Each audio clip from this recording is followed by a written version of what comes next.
Ya, Bismillahirrahmanirrahim. Assalamualaikum warahmatullahi wabarakatuh. Selamat malam semuanya. Waalaikumsalam Selamat warahmatullahi malam. wabarakatuh, Pak. Selamat malam juga, Pak. Waalaikumsalam. Waalaikumsalam warahmatullahi wabarakatuh. Oke, hari ini eh, untuk mata kuliah kewirausahaan kita ambil materi mengenai karakter wirausaha sukses. Ya, intinya kita memotivasi diri sendiri. Ya, memang karakter wirausaha saya ambil ya mungkin eh, ada beberapa yang mungkin tergiur dengan kesuksesan finansial yang berasal dari membangun bisnis sendiri. Mungkin bukan hanya finansial, tapi juga berwirausaha juga memberikan fleksibilitas jam kerja.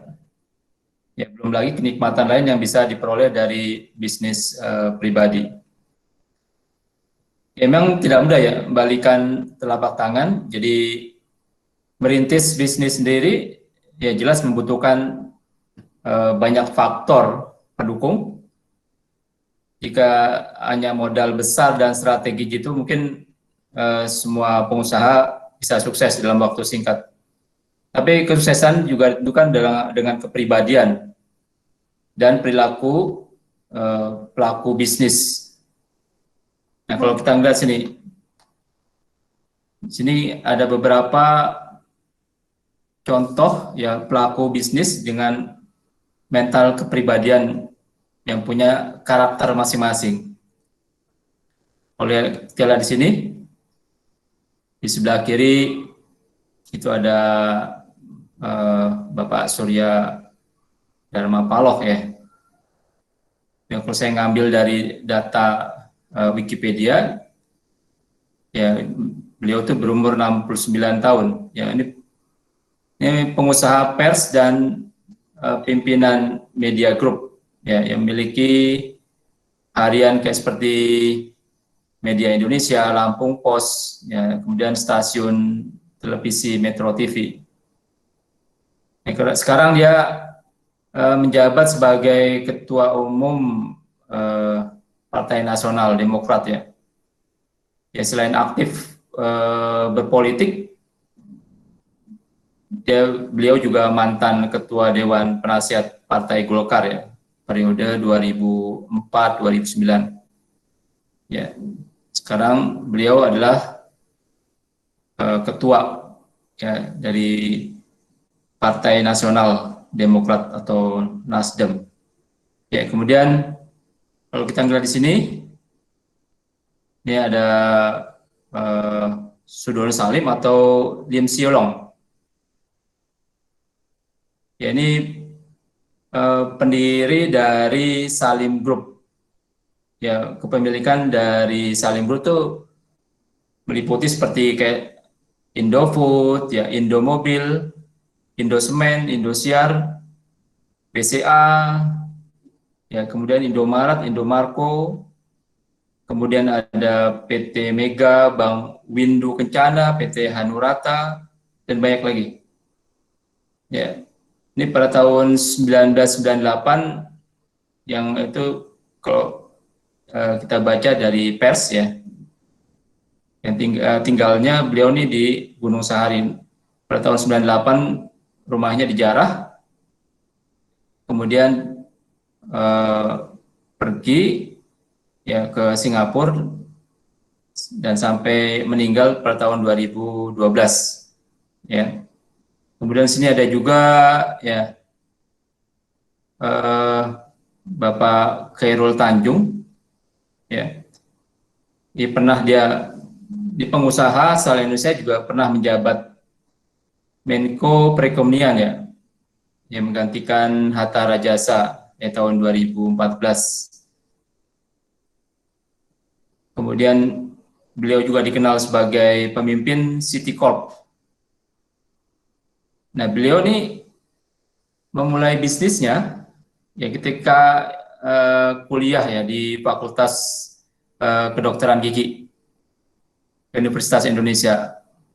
Nah, kalau saya ngambil dari data beliau nih di Wikipedia, ini pernah jatuh bangun perusahaan ya sebelum menjadi konglomerat ya. Ini perusahaan yang dibangun seperti Transcorp, Bank Mega, City Global Resource. Ya.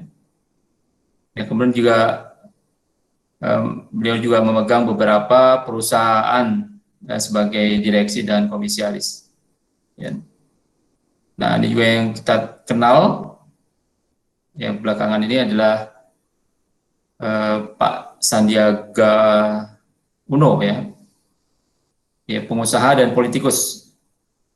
Ya, jadi beliau pernah memenangkan pemilihan umum Gubernur DKI Jakarta. Ya,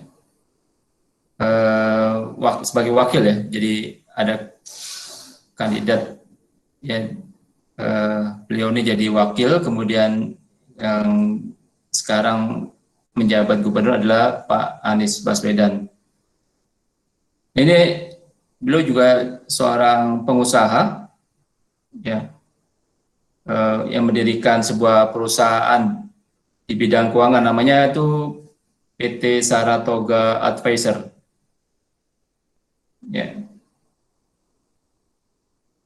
Itu yang beberapa mungkin menjadi inspirasi kita untuk menjiplak atau meneladani beberapa karakter dari beliau-beliau. Ya. Dan kalau kita ngelihat dari data majalah Forbes, ya, ini ada 40 orang terkaya di Indonesia. Ya, kayak contoh di sini ada Budi dan Michael Hartono, ya kan? Kemudian Wijaya Family, ya. Kemudian ada Pak Antoni Salim, ya. Ini orang-orang yang sukses sebagai wira swastawan atau entrepreneurs, ya. Nah, kita melihat dari keseluruhan dari demografi di Indonesia bahwa pengusaha yang minoritas 5% ini itu menguasai pasar ya di Indonesia itu adalah sebanyak 95%. Jadi artinya konglomerasi atau konglomerat yang mereka bangun itu menguasai pasar hampir ya 95% di Indonesia. Ya. Nah, kita lihat ada beberapa faktor pendorong yang merubah seseorang ya, menjadi wirausahaan atau entrepreneur atau pengusaha. Yang pertama adalah kita lihat sini ya, mampu mengelola kekuatan. Ya, kekuatan bukan hanya fisik tapi juga kayak seperti kekuatan iman ya. Kekuatan iman artinya di sini kekuatan yang wajib dipercaya oleh seorang manusia ya, karena kita juga dilahirkan bukan ujuk-ujuk ya, tapi juga melalui proses, dan keimanan itu atau keyakinan itu ya adalah suatu kekuatan daya dorong kita ya. Dengan kita sebagai makhluk ya, kita diminta untuk mengelola potensi diri kita sebagai khalifah, itu kalau dalam Islam. Kemudian juga ada kekuatan pikiran atau mind power ini. Artinya kekuatan pikiran itu artinya kita jangan gampang berpikir untuk menyerah, jangan mudah untuk berpikir tidak mampu, karena apapun yang kita pikirkan benar adanya dan pasti segera terwujud menjadi kenyataan. Ya, karena pikiran kita mempunyai kekuatan super, ya, super mind power. Jadi kita diminta untuk memikirkan hal-hal yang positif. Ya, jadi jangan meremehkan pikiran kita sendiri. Ya. Kemudian ada juga kekuatan kesehatan atau healthy power. Ya. Kekuatan kesehatan mengingatkan kita semua agar selalu menjaga kesehatan fisik maupun psikis, ya, kesehatan raga dan jiwa. Artinya jangan sampai terlena dengan hanya berusaha dalam bisnis, ya, sehingga melupakan kesehatan. Itu sih intinya sih. Ya, akhirnya kita jatuh sakit, ya, secara psikis yang menyebabkan bisnis jadi hancur, ya. Juga uangnya habis untuk berobat ke dokter. Untuk mengelola kekuatan juga ada, kita kenal kekuatan namanya kekuatan impian, ya, kalau orang bilang sih dream power. Ya, kekuatan impian ini sebagai penggerak, ya, menuju cita-cita kita. Ya, kalau nggak ada impian, jadi kita nggak bisa bergerak menuju kesuksesan. Artinya ini sebagai penyemangat yang luar biasa, motivasi kita, ya, dengan adanya impian. Jadi kita juga punya daya hayal bahwa impian itu bisa akan terwujud, ya. Kemudian untuk mengelola pikiran juga, mengelola kekuatan, ya, ada kekuatan namanya kemauan, ya, willpower kalau orang bilang, ya. Nah, kemauan atau willpower ini artinya di mana ada kemauan, di situ ada jalan, gitu. Dengan kemauan tinggi kita menjadi orang yang sangat kreatif. Jadi kalau baik ada jalan keluar bagi setiap permasalahan, ya, kita diminta untuk sebagai problem solver. Ya, setiap ada masalah kita selesaikan. Jadi artinya berbagai macam-macam ide-ide besar bisa keluar karena kekuatan kemauan yang tinggi. Ya. Nah, ada juga namanya kekuatan jaringan. Kekuatan jaringan atau networking power. Nah, ini wajib, ya, dimiliki seorang entrepreneur.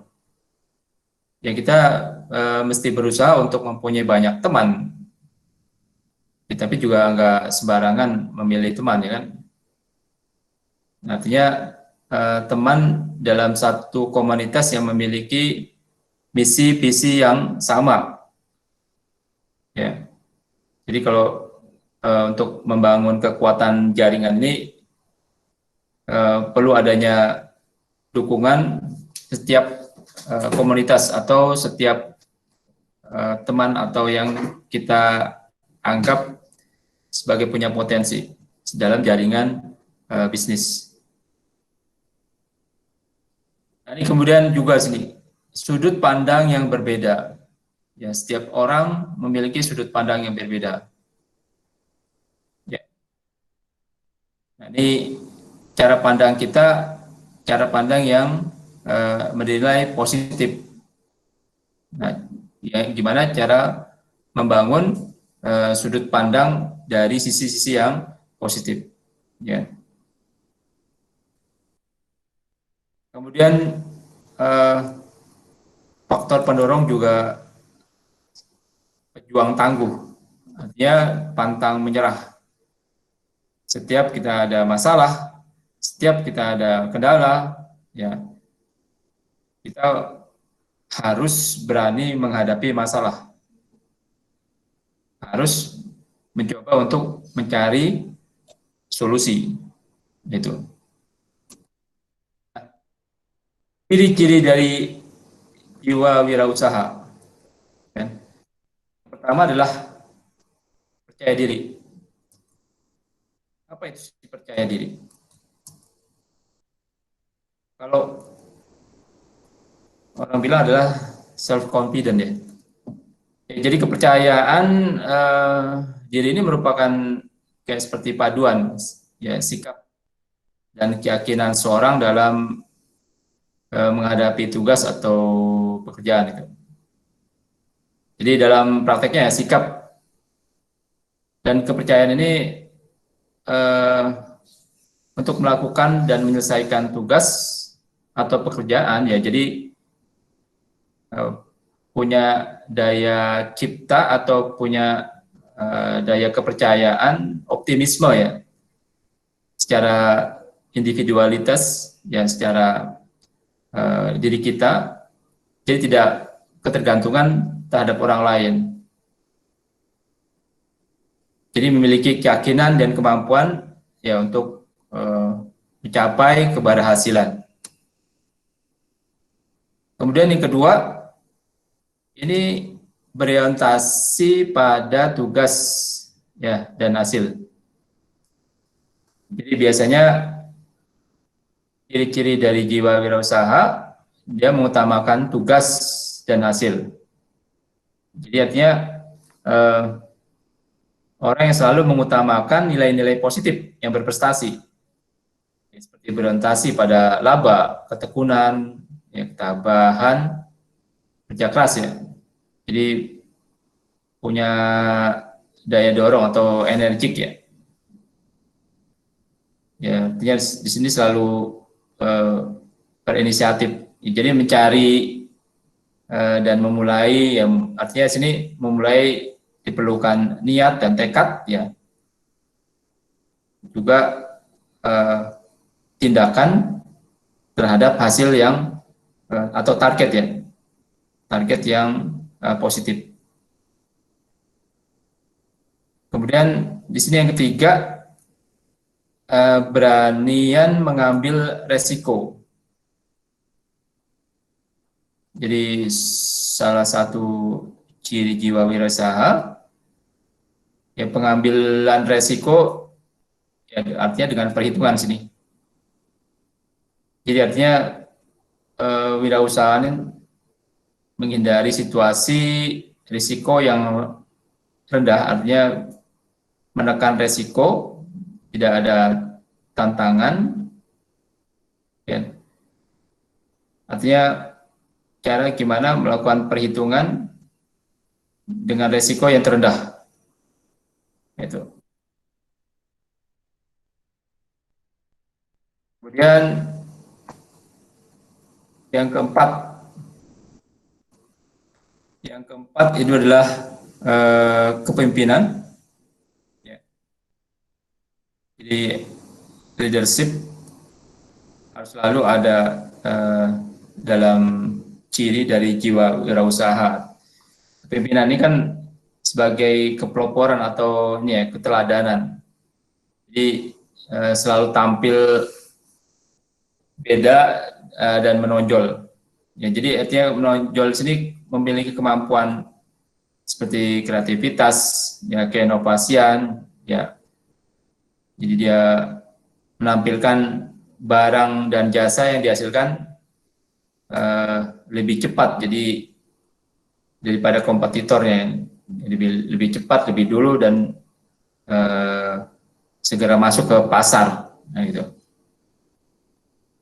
Kemudian berorientasi ke masa depan.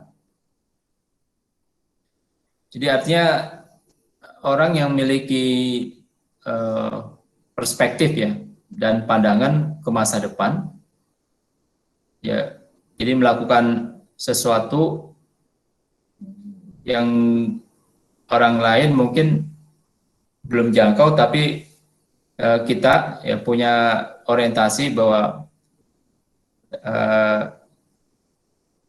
masa yang akan depan memiliki masa yang cerah, yang memiliki masa yang positif. Jadi perlu adanya daya kreatif ya. Ini dituntut untuk terus berorientasi ke masa depan. Ya kayak seperti teknologi, ya semakin hari semakin berkembang, yang lama akan terjadi depresiasi, ya penurunan nilai karena teknologi berkembang, dan teknologi tidak bisa kita cegah, dia akan selalu berevolusi. Ya. Nah, terakhir adalah kreatif, inovatif. Kalau kreatif itu kayak seperti berpikir sesuatu yang baru ya. Kemudian kalau inovasi melakukan sesuatu yang baru. Jadi artinya kreatif berpikir, ya. Inovasi melakukan. Jadi kreatif dulu baru inovasi. Kreatif adalah berpikir, kemudian doing-nya atau melakukan sesuatu yang baru adalah inovasinya. Nah, kreativitas, jadi artinya kayak kemarin materi mengenai kreativitas ya, itu suatu kemampuan ya mengembangkan ide-ide baru dan untuk menemukan cara-cara baru dalam memecahkan persoalan, dan juga otomatis ya mencari peluang di situ. Nah, ini cara menumbuhkan mental berwirausaha atau melalui proses berkelanjutan. Ya. Nah, di sini kita melihat tahapan dari milestone cara menumbuhkan mental berwirausaha. Yang pertama adalah belajar. Ya, belajar artinya bukan hanya dari buku, ya, tapi juga pengalaman orang lain ya menjadi pelajaran yang setidaknya bisa menumbuhkan jiwa wirausaha. Jadi kita diminta kayak seperti membaca kisah sukses bisnis orang lain, ya. Jadi kita bisa mencari atau memberi pandangan baru. Jadi tambah semangat nih untuk mendirikan bisnis sendiri. Jadi dengan membaca kisah sukses orang lain, jadi kita bisa menghadapi fase-fase bisnis yang mungkin orang lain sudah dilalui. Nah, kita bisa menghindari risiko yang dilakukan oleh orang lain tersebut. Jadi kita bisa membantu mempersiapkan diri. Jadi gak kaget kalau umpamanya ada kendala yang lebih buruk. Ya, ini yang harus kita hadapi. Kemudian di sini adalah berlatih. Ya, berlatih atau kita melakukan training atau mengikuti seminar, nah, atau kelas seperti di kewirausahaan seperti ini, ya. Jadi kelas ini kan biasanya memberi tips-tips ya menumbuhkan jiwa wirausaha. Seperti kemarin saya minta untuk mengupload ya beberapa produk yang sederhana ya yang kita bisa mampu dilakukan walaupun mungkin masih simple atau masih sederhana sekali, nggak ada masalah. Itu hal-hal yang kecil itu mulai dari yang sekarang ini ya. Nah, kemudian bertindak ya. Tanpa adanya tindakan ya, ilmu yang kita pelajari, yang sudah kita berlatih dalam satu seminar atau mungkin dalam kuliah kewirausahaan seperti ini, tanpa ada tindakan ya nggak ada apa-apanya, hanya teori aja. Kalau orang bilang omdo, ya ngomong doang, ya. Jadi perlu adanya tindakan, kekuatan tekad ya, niat ini penting. Jadi setelah kita punya teorinya, nah kita bertindak untuk menerapkan atau mengimplementasikan ya nilai-nilai atau teori-teori yang sudah kita pelajari. Nah, otomatis ya dari step sebelumnya kita akan mencoba mencapai sukses yang berkelanjutan. Itu intinya ke sana. Namun juga ada beberapa potensi kelemahan dari wira swasta, ya, seperti pendapatan yang tidak pasti, otomatis. Nah, kalau umpamanya ada beberapa yang sekarang masih sebagai karyawan, alhamdulillah, ya, dengan kondisi seperti sekarang, dengan kondisi pandemik ya, seperti ini, kita masih terus ada income yang positif. Ya, tapi kalau umpamanya kita ngelihat beberapa wira swasta atau beberapa pengusaha yang kena dampak dari pandemik ini, mereka juga akan nangis ya. Jadi pendapatan pun langsung anjlok. Ya. Yang kedua adalah risiko kehilangan seluruh investasi.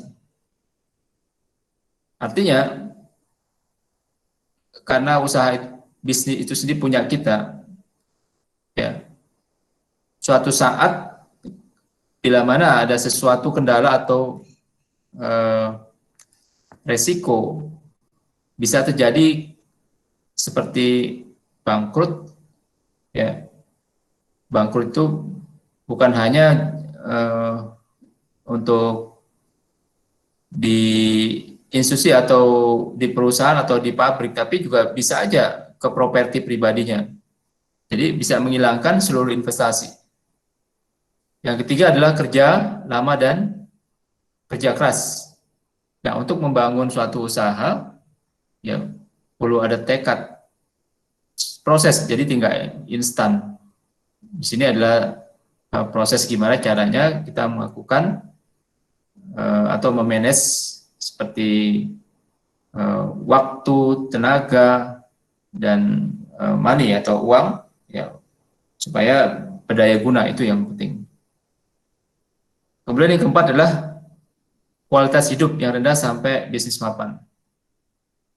Kalau kita melihat dari kisah-kisah sebelumnya, kisah-kisah dari orang-orang yang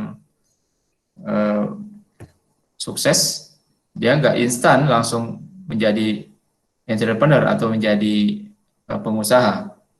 Dia perlu seperti pengetatan konsumsi, ya, mungkin hidup yang dengan kualitas rendah, ya, karena mereka punya capaian atau punya target yang lebih besar, gitu. Kemudian yang kelima, tingkat stres yang tinggi, otomatis. Ini bisnis kita, ini usaha kita, nah ini jualan kita, otomatis tingkat stres semakin tinggi dengan memanage atau membangun usaha. Kita yang mengatur, kita yang mengelola, kemudian kita yang memimpin semuanya. Nah, ini beda dengan tingkat stres dari karyawan atau orang-orang yang di zona nyaman. Kemudian yang keenam, tanggung jawab penuh. Mengelola semua aset perusahaan atau aset dari institusi, ya, bagaimana dia mengelola mesin, bahan baku, orang, personal, ya, semua punya pebisnis ini punya tanggung jawab terhadap pengelolaan keseluruhan, ya. Kemudian juga ada manajemen yang memiliki keputusan yang harus tepat, nggak lama, jadi perlu adanya keputusan yang cepat dan tepat, karena waktu adalah pedang dan waktu tidak akan bergulir kembali. Itu yang sebagai prinsip dari pebisnis. Nah, kemudian ciri-ciri khusus entrepreneur sukses. Yang pertama adalah mimpi yang tinggi dan realistis. 2, menyukai tantangan. 3, memiliki ambisi dan motivasi yang kuat. Yang keempat, memiliki daya kreasi tinggi. Kemudian 5, menjadi risk manager dan bukan risk taker. Jadi cara pengelolaan risiko, ya, bukan pengambil risiko, mengelola. Ya, jadi mengelola. Setiap hidup, setiap usaha pasti ada risiko. Dan cara gimana mengelola. Nah, ini kita sebagai manajernya. Yang keenam adalah memiliki kekuatan emosional atau pengendalian emosional. Segala apapun yang kita hadapi, berpikir positif dengan tenang. Nah, ini adalah kekuatan emosional yang berharga bila kita atau menghadapi beberapa resiko atau beberapa hambatan. Dan 7 adalah problem solver. Dia memiliki think tank atau memiliki kemampuan untuk menyelesaikan permasalahan. Karena ini bisnis kita harus bisa menyelesaikan masalah. Yang kedelapan adalah mampu memasarkan produk yang dihasilkan. Kita bukan hanya memproduksi, tapi juga harus bisa memasarkan. Nah, memang sini tanggung jawab penuh dari pebisnis atau entrepreneur. Faktor-faktor yang mempengaruhi keberhasilan usaha. Faktor peluang, ada kesempatan. Faktor sumber daya manusia, walaupun kita nggak pinter, tapi teman kita yang pinter, mungkin kita punya duit, tapi teman kita pinter, nah kita bisa ajak ke mereka. Nah, ini faktor sumber daya manusia. Cara mengelola sumber daya manusia, kita masuk sebagai komunitas. Di situ komunitas akan menjadi ilmu yang bermanfaat bila mana sumber daya manusia kita kelola. Karena prinsip hidup adalah tidak semua manusia berpikir negatif, tapi juga ada yang berpikir positif. Nah, kemudian juga ada manusia yang memiliki kemampuan positif dan juga kemampuan negatif. Nah, cara gimana melakukan sinergitas itu. Faktor keuangan. Faktor keuangan artinya modal, walaupun modal nekat, ya, keuangan selalu ada, artinya kayak seperti kita belajar di evaluasi ekonomi, ya, cara kita membangun usaha pasti ada modal kapital. Faktor organisasi. Organisasi artinya lingkupan berhadapan dengan orang per orang. Setiap individu, setiap karyawan memiliki latar belakang yang berbeda. Nah, cara gimana dalam satu organisasi itu kita kelola orang-orang yang dari latar belakang pendidikan, kultur, atau budaya, kemudian emosi, nah, kita padukan untuk mencapai atau mengejar target dalam misi-visi kita sebagai pebisnis. Faktor perencanaan. Faktor perencanaan otomatis sebelum kita mengelola usaha, pasti ada visibility dulu, studi visibility. Kemudian juga ada faktor pengelolaan risiko. Di sini faktor perencanaan penting untuk mengelola bagaimana tindakan yang kita ambil tidak berisiko. Yang keenam, faktor pengelolaan usaha. Pengelolaan usaha artinya cara gimana kita memperdayakan ya seperti sumber daya manusia, kemudian sumber daya material dalam pengelolaan usaha untuk mencapai target yang kita inginkan. Jadi pengelolaan usaha di sini ya semuanya kayak seperti bahan baku, manusia, kemudian finansial, atau lingkungan itu berpengaruh terhadap kesuksesan dari usaha kita. Kemudian faktor penjualan atau pemasaran. Ya.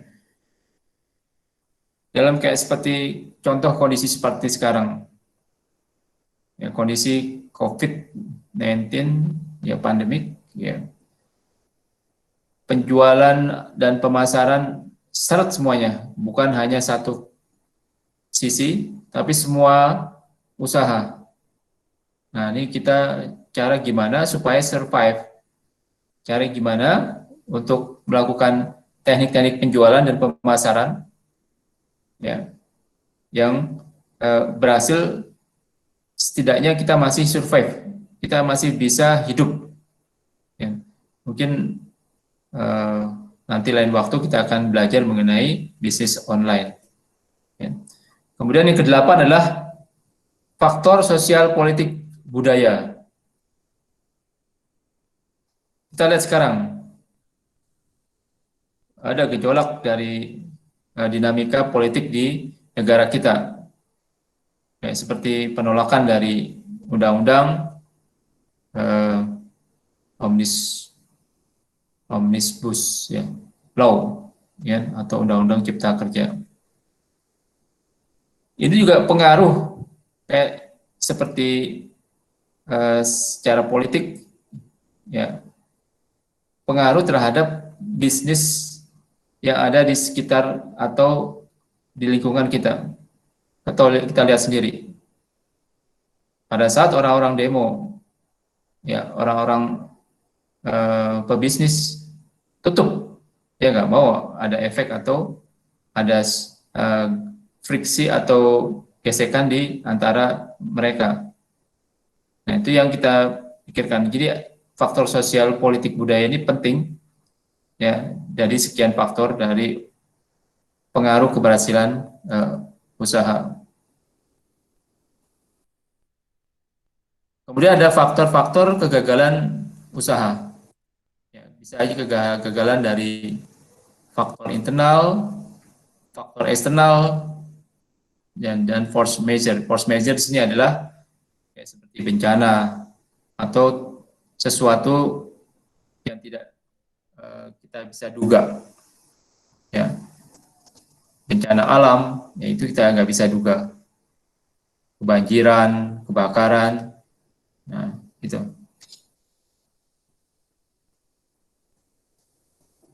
Ini kegagalan-kegagalan faktor usaha yang seperti tidak membuat perencanaan secara tertulis. Yang kedua, kontradiktif antara pendidikan dan kegiatan usaha. Yang ketiga, lokasi usaha tidak tepat. Yang keempat, tidak memiliki tenaga ahli yang spesifik. Yang kelima, tidak berorientasi ke depan. Yang keenam, tidak didasarkan atas riset analisa pasar. Yang ketujuh, tidak menginginkan legalitas dan perizinan. Yang kedelapan, tidak kreatif dan inovatif.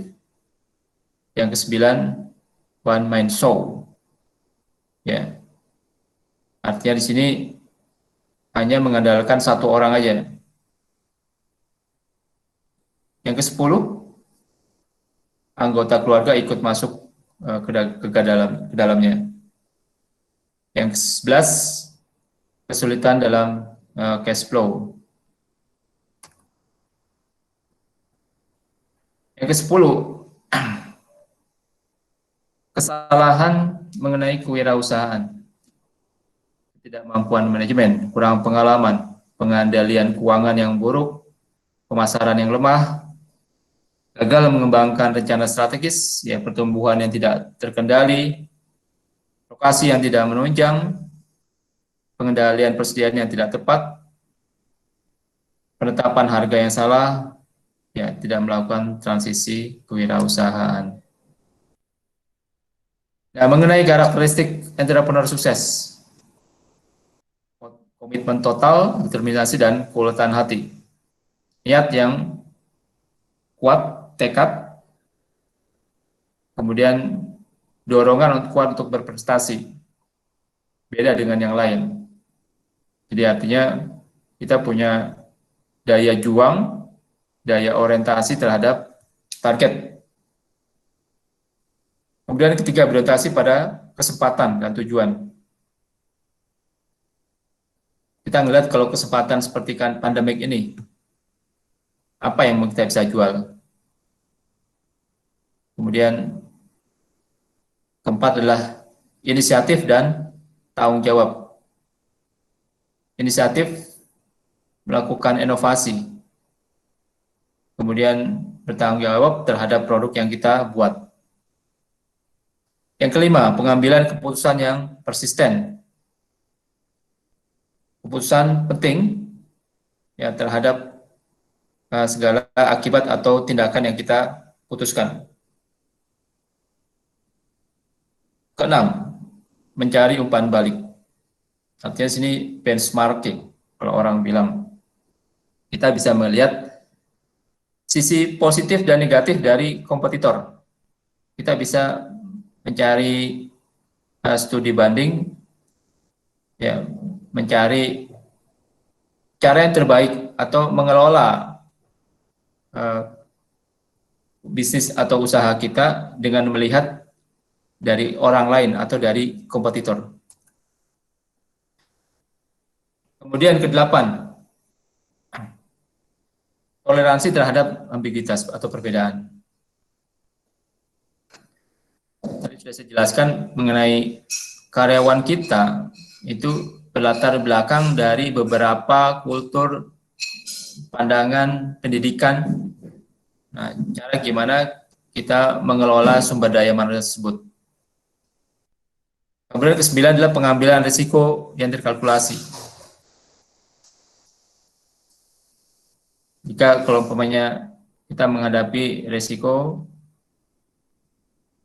supaya risiko itu terminimalisir, ya terkungkung atau minimal risiko yang rendah, kita perlu adanya semacam studi. Kemudian ke-10 adalah integritas dan reliabilitas. Ya. Integritas artinya kita memiliki kemampuan yang persisten, kemampuan untuk menghadapi persoalan secara keseluruhan, kemampuan cara mengelola baik itu sumber daya manusia, sumber daya bahan baku, ya, secara keseluruhan agar kita mendapatkan upaya risiko yang minimal. Kemudian 11 adalah toleransi terhadap kegagalan, kemudian ke-12 adalah energi tingkat tinggi, 13 kreatif dan inovatif, 14 visi yang jelas, independen, percaya diri, dan optimis, 17 membangun tim. Ini ada beberapa faktor-faktor ya karakteristik dari entrepreneur. Jadi artinya tidak semuanya dari faktor sini ya yang harus kita miliki. Nah, perlunya di sini adalah persistensi. Perlunya adanya kita mengelola sumber daya manusia.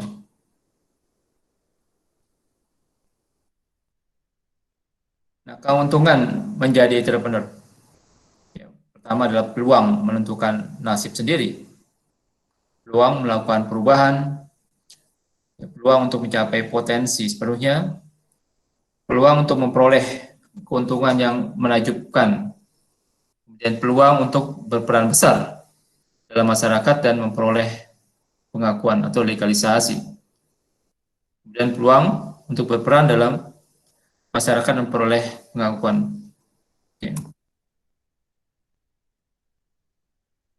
Kekurangan ya menjadi entrepreneur, nah ini ketidakpastian pendapatan. Beda halnya dengan karyawan.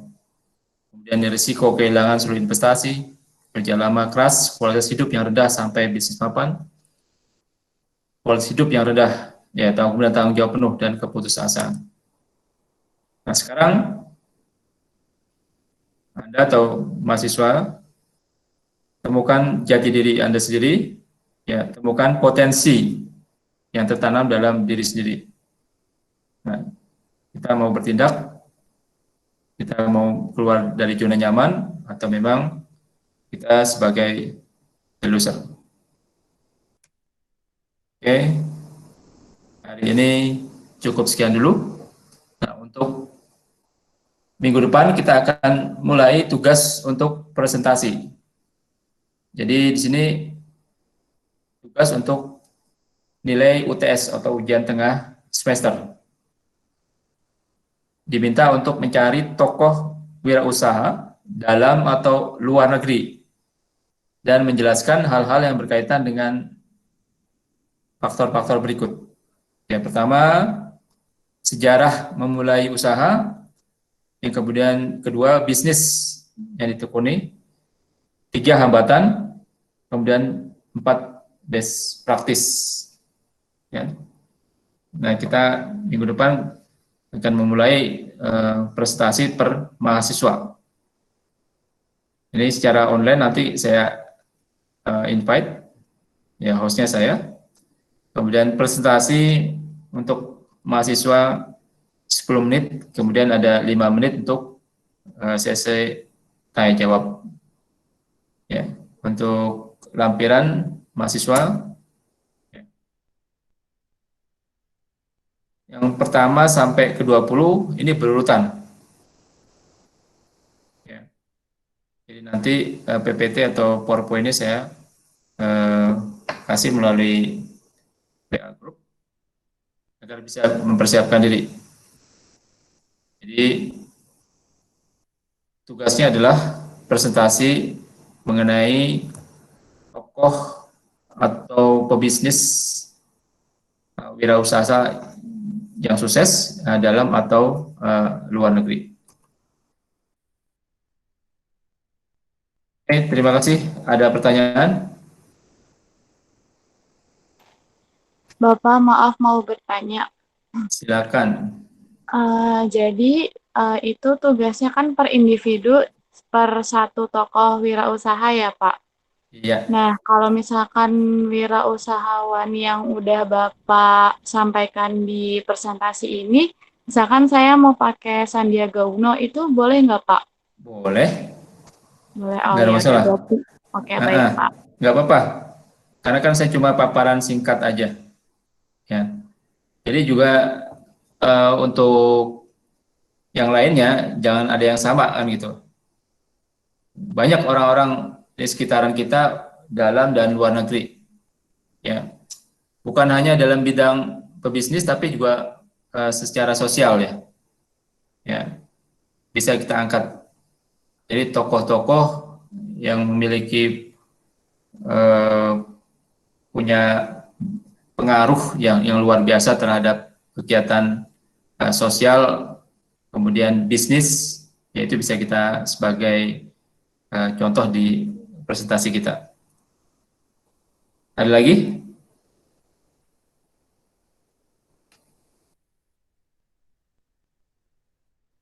Oke, kalau nggak ada pertanyaan hari ini cukup sekian dulu. Saya mohon maaf sekali lagi, ya sudah mengganggu tidur kalian. Ya, untuk itu saya cukupkan. Billahi taufiq walhidayah. Wassalamualaikum warahmatullahi wabarakatuh. Waalaikumsalam warahmatullahi wabarakatuh. Waalaikumsalam warahmatullahi Waalaikumsalam warahmatullahi wabarakatuh. Makasih Bapak. Terima kasih Pak.